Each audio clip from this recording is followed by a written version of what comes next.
स्वागत है आपका एक और महत्वपूर्ण क्लास में। यदि आप TGT, PGT, JIC, GDC, BPSC इन परीक्षाओं की तैयारी कर रहे हैं तो यह क्लास आपके लिए बहुत महत्वपूर्ण है। यदि आप चैनल पर नए हैं तो चैनल को सब्सक्राइब कर लें और यदि आपने सब्सक्राइब किया है तो आप वीडियो को लाइक जरूर करें। तो चलिए शुरू करते हैं एक और महत्वपूर्ण क्लास। पहला सवाल कह रहा है कि निम्नलिखित में से कौन सी कृति मैनेजर पांडे की नहीं है। आपको ये बताना है कि कौन सी इसमें से रचना है जो मैनेजर पांडे के द्वारा लिखी नहीं है। ए करे शब्द जहां सक्रिय हैं, बी करे यथा प्रश्न, सी करे हिंदी कविता का अतीत और वर्तमान और डी करे कि साहित्य और सामाजिक संदर्भ। तो आपको ये बताना है कि कौन सी रचना इसमें से मैनेजर पांडे के द्वारा लिखित नहीं है।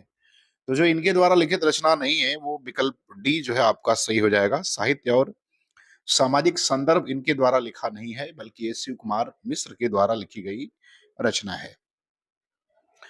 देखते हैं सवाल नंबर दूसरा। कह रहा है संचारणी तथा युग और साहित्य आलोचनात्मक कृतियों के रचयिता हैं।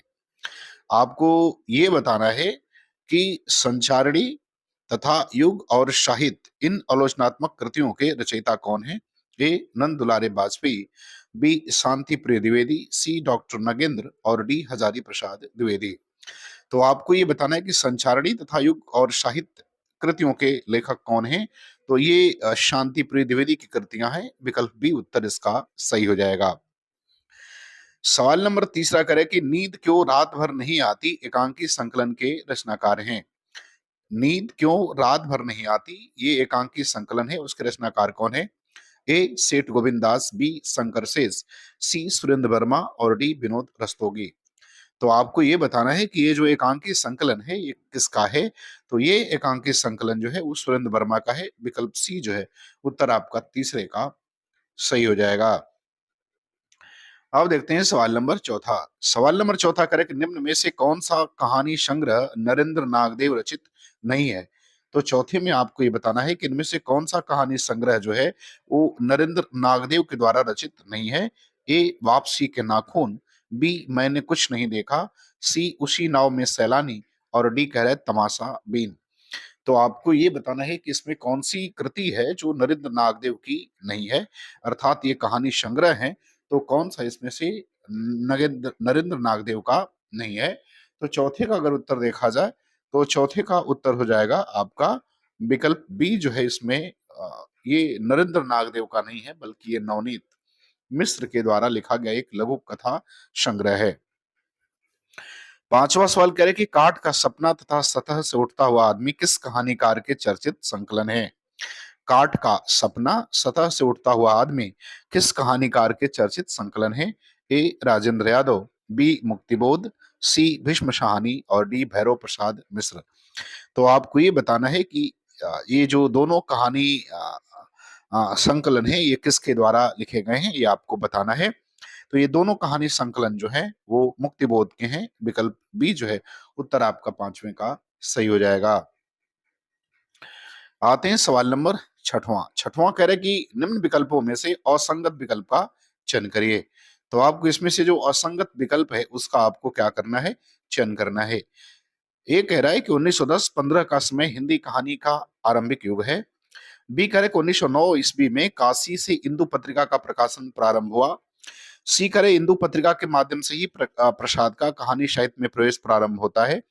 और डी करे कि 1920 में काशी में हिंदी कथमाला नामक पत्रिका मासिक पत्र प्रकाशित हुआ। तो आपको ये बताना है कि इसमें से कौन सा असंगत है। सवाल नंबर छठवें का उत्तर देना है। तो इसमें जो असंगत है वो विकल्प डी असंगत है, बाकी सभी जो है वो संगत है। 1920 में काशी से हिंदी गल्फमाला का प्रकाशन जो है मासिक पत्र प्रकाशित हुआ, ये सही नहीं है। ये 1918 यहाँ सही होगा, जबकि यहाँ 1920 लिखा है तो ये इसमें असंगत है। आते हैं सवाल नंबर सातवां। सातवां करें कि आदिवासी समस्याओं पर केंद्रित उल गुलाल की औरतें कविता किस कवि द्वारा रचित हैं। आपको ये बताना है कि आदिवासी समस्याओं पर केंद्रित उल गुलाल की औरतें कविता किस कवि द्वारा रचित हैं। ए सुशीला टागभौरे, बी रमणिका गुप्ता, सी अनुज लुगुन और डी महादेव टोम्पो। तो आपको ये बताना है कि उल गुलाल की औरतें जो है वो किस कवि के द्वारा रचित कविताएं हैं। सुशीला टागभौरे की हैं, रमणिका गुप्ता की हैं, अनुज लुगुन की हैं या महादेव टोम्पो की हैं। तो आपको 7वें का उत्तर देना है कि 7वें का उत्तर क्या होगा? तो 7वां का अगर उत्तर देखा जाए तो विकल्प सी सही हो जाएगा। ये अनुज लुगुन की जो है ये कविता है। आते हैं सवाल नंबर 8वां। 8वां कह रहा है कि निम्न में से असंगत विकल्प का चयन कीजिए। तो आपको असंगत विकल्प का क्या करना है? चयन करना है। ए कह रहा है कि मूक माटी की मुखरता, डॉक्टर पुरुषोत्तम सत्यप्रेमी। बी कह रहा है गूंगा नहीं था मैं, जयप्रकाश करदम। सी कह रहा है मूक नहीं मेरी कविताएं, माता प्रसाद। और डी कह रहा है सिंधु घाटी बोल उठी, सोनपाल सुमनाक्षर। तो आपको ये बताना है कि कौन सी रचना जो है वो असंगत है अपने रचनाकार के साथ में। तो 8वें का उत्तर आपको देना है। तो अगर 8वें का हम उत्तर देखें तो विकल्प सी जो है इसमें क्या हो जाएगा? वो असंगत विकल्प है। मूक नहीं मेरी कविताएं, ये माता प्रसाद का नहीं है बल्कि शमशेर बहादुर सिंह का कविता है। तो विकल्प सी जो है वो आपका क्या होगा? वो इसमें असंगत विकल्प होगा। आते हैं सवाल नंबर 9वां। 9वां कह रहा है कि 1991 ईस्वी में प्रकाशित इसी दुनिया में काव्य संग्रह किस कवि द्वारा रचित है? आपको बताना है कि 1991 में प्रकाशित इसी दुनिया में काव्य संग्रह किस कवि द्वारा रचित है? ए अरुण कमल, बी बीरेन डंडवाल, सी ऋतुराज और डी मंगलेश डबराल। तो 9वें का उत्तर आपको देना है कि इसी दुनिया में काव्य संग्रह किस कवि के द्वारा रचित है। तो 9वें का उत्तर देखा जाए तो 9वें का उत्तर हो जाएगा विकल्प बी, बीरेन डंडवाल का है। चलिए आते हैं सवाल नंबर 10वां। 10वां करें कि आदिम एकांत किस कवि के गीतों का संकलन है? आपको बताना है कि आदिम एकांत किस कवि के गीतों का संकलन है? ए जगदीश गुप्त, बी हरिवंश राय बच्चन, सी सर्वेश्वर दयाल सक्सेना और डी रघुवीर सहाय। तो 10वें का उत्तर बताना है कि 10वें का उत्तर क्या सही होगा। तो 10वें का अगर उत्तर देखा जाए तो इसका विकल्प ए सही हो जाएगा। आदिम एकांत जो है वो जगदीश गुप्त के गीतों का संकलन है। अब आते हैं सवाल नंबर 11। 11 में करें कि दोआब शमशेर द्वारा रचित किस विधा की रचना है? तो आपको बताना है कि दोआब जो है वो शमशेर बहादुर सिंह द्वारा रचित जो है वो किस विधा की रचना है? ए कविता, बी निबंध, सी नाटक और डी गद्य कविता। तो आपको बताना है कि दोआब जो है वो किस विधा की रचना है। तो दोआब को अगर देखा जाए तो यह जो है वो निबंध विधा की रचना है। विकल्प बी जो है उत्तर 11 का सही हो जाएगा। सवाल नंबर 12 में करें कि नरेश मेहता विरचित प्रार्थना पुरुष खंड काव्य किस युग पुरुष पर आधारित है? तो आपको ये बताना है कि प्रार्थना पुरुष जो खंड काव्य है वो किस युग पुरुष पर आधारित है। ए कर रविंद्रनाथ टैगोर, बी महात्मा गांधी, सी सुभाष चंद्र बोस और डी कर कि स्वामी विवेकानंद। तो 12वें का उत्तर आपको देना है कि 12वें का उत्तर कौन सा सही हो जाएगा। तो 12वें का उत्तर सही हो जाएगा विकल्प बी, महात्मा गांधी पर आधारित है। अब देखते हैं सवाल नंबर 13। सवाल नंबर 13 में कह रहा है कि निम्न में से कौन सा साहित्यकार बड़े देव बड़े की बिहारी विवाद से संबद्ध नहीं है? तो आपको बताना है कि इनमें से कौन ऐसा साहित्यकार है जो देव बड़े बिहारी का जो विवाद था उससे संबंधित नहीं है। ए पद्म सिंह शर्मा, बी कृष्णदेव बिहारी मिश्र, सी लाला भगवान दीन और डी महावीर प्रसाद द्विवेदी। तो आपको ये बताना है कि देव बड़े की बिहारी विवाद से इनमें से किसका संबंध नहीं है। तो इसमें से जो उत्तर हो जाएगा वो आपका विकल्प डी हो जाएगा। महावीर प्रसाद द्विवेदी का संबंध जो है इस विवाद से नहीं रहा। 14 नंबर सवाल में कह रहे हैं कि मुक्तिबोध की लंबी कविता अंधेरे में का पहला प्रकाशन कल्पना पत्रिका में 1964 में किस शीर्षक से हुआ था? तो आपको बताना है कि अंधेरे में जो कविता है इसका पहले प्रकाशन जो है कल्पना पत्रिका में किस शीर्षक से हुआ था। ए कह रहा है पीड़ा के द्वीप अंधेरे में, बी कह रहा है कि आशंका के द्वीप अंधेरे में, सी कह रहा है कि संशय के द्वीप अंधेरे में और डी कह रहा है कि निराशा के द्वीप अंधेरे में।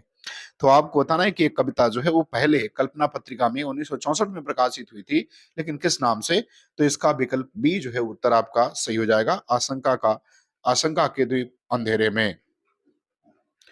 अब देखते हैं सवाल नंबर 15। 15 कह रहा है कि श्रृंखला की कड़ियां महादेव वर्मा का निबंध संकलन है जिसका केंद्रीय विषय वस्तु है। तो आपको ये बताना है कि इसका केंद्रीय विषय वस्तु क्या है। ए कह रहा है स्त्री विमर्श के विविध विविध पक्ष, बी कह रहा है कि समतावादी समाज की चिंताएं, सी कह रहा है लघु मानव की प्रतिष्ठा के स्वर और डी कह रहा है कि जीवनानुभूतियों से उपजे दार्शनिक विचार। तो 15 का उत्तर आपको बताना है कि श्रृंखला की कड़ियां इस निबंध का केंद्रीय विषय वस्तु क्या है। तो इसका केंद्रीय विषय वस्तु है स्त्री विमर्श के विविध पक्ष जो होगा। तो विकल्प ए जो है इसका उत्तर 15 का सही हो जाएगा। अब आते हैं सवाल नंबर 16। 16 में करें किस साहित्यकार ने प्रभाव पत्रिका में भावों की भिड़ंत, किसकी भिड़ंत, तो भावों की भिड़ंत नामक लेख लिखकर निराला की कविताओं को रविन्द्रनाथ टैगोर की कविताओं की नकल कहकर विवाद खड़ा कर दिया। तो आपको ये बताना है कि किस साहित्यकार ने प्रभा पत्रिका में भावों की भिड़ंत नामक लेख लिखकर निराला की कविताओं को रविन्द्रनाथ टैगोर की कविताओं की नकल कहकर विवाद खड़ा कर दिया। ए गंगा प्रसाद पांडे, बी प्रभाकर माचवे, सी रामविलास शर्मा और डी बालकृष्ण शर्मा नवीन। ये माचवे है, माएले नहीं, ये माचवे। प्रभाकर क्या है, ये प्रभाकर माचवे है। तो आपको उत्तर बताना है कि इसका उत्तर सही क्या होगा। तो भावों की भिड़ंत नामक लेख जो है वो बाल कृष्ण शर्मा नवीन ने लिखा था। तो विकल्प डी जो है इसका उत्तर क्या होगा, वो सही हो जाएगा। आते हैं सवाल नंबर 17। 17 में करेक्ट निम्न में से किस कवि को भक्ति काल व रीति काल का समन्वय कहा जाता है। तो आपको बताना है कि किस कवि को जो है भक्ति काल व रीति काल का समन्वय कहा जाता है। ए सत्यनारायण कविरत्न, बी श्रीधर पाठक, सी जगन्नाथ दास रत्नाकर और डी राम नरेश त्रिपाठी। तो 17 का उत्तर देना है कि सही उत्तर क्या होगा। तो 17 का सही उत्तर हो जाएगा विकल्प सी, जगन्नाथ दास रत्नाकर को भक्ति व रीति के का समन्वयक कवि कहा जाता है। अब देखते हैं सवाल नंबर 18। 18 में करें कि निम्नलिखित कृतियों को काल क्रमानुसार व्यवस्थित कीजिए। तो नीचे कुछ कृतियां लिखी हैं, अलग अलग विकल्पों में आपको इनको कालक्रम के अनुसार व्यवस्थित करना है। ए कह रहा है झंकार, पंचवटी, जय भारत, विष्णुप्रिया। बी कह रहा है विष्णुप्रिया, झंकार, पंचवटी, जय भारत। सी कह रहा है पंचवटी, झंकार, जय भारत, विष्णुप्रिया। और डी कह रहा है पंचवटी, जय भारत, झंकार और विष्णुप्रिया। तो 18 का उत्तर आपको बताना है कि 18 का उत्तर क्या सही होगा। तो अगर 18 का उत्तर देखा जाए तो विकल्प इसमें से सी आपका सही हो जाएगा, क्योंकि पंचवटी का प्रकाशन 1925, झंकार का 1929, जय भारत 1952 और विष्णुप्रिया का प्रकाशन 1957 में है। तो विकल्प सी जो है वो क्रम से लिखे गए हैं। आते हैं सवाल नंबर 19। 19 में करें कि प्रभाकर माचवे का मानना है कि अर्थशास्त्र और देहाती मेले से नई कविता का प्रारंभ हुआ। उक्त दोनों कविताओं के रचयिता कौन हैं। तो आपको ये बताना है कि दोनों कविताएं किसके द्वारा रचित हैं, अर्थशास्त्र और देहाती मेले। प्रभाकर माचवे का मानना है कि इन्हीं से जो है नई कविता का प्रारंभ होता है। तो आपको बताना है कि दोनों कविताएं किसकी हैं। ए मनोहर कवि, बी गिरजा कुमार माथुर, सी प्रभाकर माचवे और डी अज्ञे। तो 19 का उत्तर आपको बताना है कि 19 का उत्तर जो है वो क्या सही होगा। तो अगर 19 का उत्तर देखा जाए तो ये कविता भी प्रभाकर माचवे की है, विकल्प सी जो है वो उत्तर आपका सही हो जाएगा। अब देखते हैं सवाल नंबर 20वां। 20वां करें कि अयोध्या सिंह उपाध्याय हरिऔध के संबंध में कौन सा कथन असंगत है। तो आपको जो है अयोध्या सिंह उपाध्याय हरिऔध के संबंध में असंगत कथन का चयन करना है। ए कह रहे हरिऔध की प्रथम रचना कृष्ण शतक है। बी कह रहे कि हरिऔध ने रस कलश ग्रंथ में रीति ग्रंथों की परिपाटी का अनुसरण किया गया है। सी कह रहे कि कृष्ण शतक व रस कलश की भाषा ब्रज भाषा है। और डी कह रहे कि हरिऔध द्वारा रचित परिप्रवास का रचना काल 1916 है। तो आपको ये बताना है कि इसमें से कौन सा जो है वो असंगत है।